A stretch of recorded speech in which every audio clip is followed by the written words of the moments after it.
Welcome to our channel. Today we how to transfer tasks from Asana to Monday.com, beginner guide step by step clearly.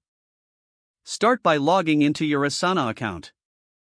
Navigate to the project that contains the tasks you want to transfer. Select the tasks you wish to transfer by clicking on the checkbox next to each task.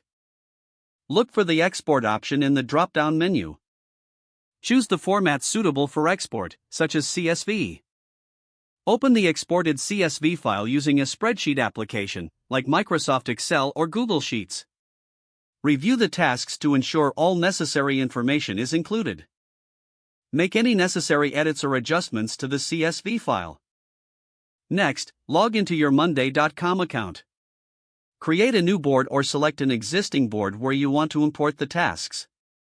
Look for the import option, usually located in the board settings.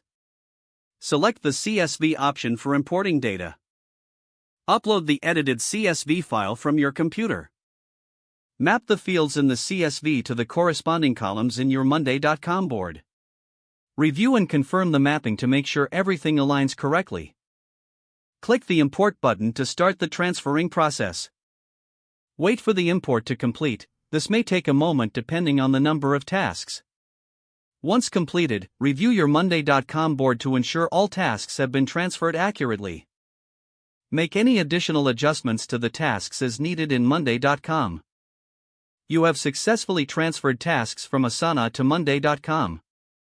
If the page does not load, refresh the browser or try again in a private or incognito window. Make sure you are using the correct email address, then retype it carefully to avoid small typos. If your password is not accepted, use the reset option and create a new strong password you can remember.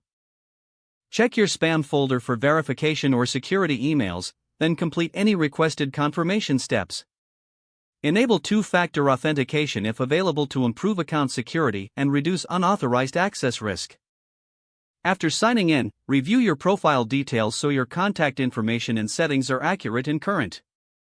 If you see an error message, note it down and try again after restarting your device and internet connection. Log out when you finish, especially on shared devices, to keep your account and payment information secure. Don't forget to like this video and subscribe to our channel for more step-by-step tech guides.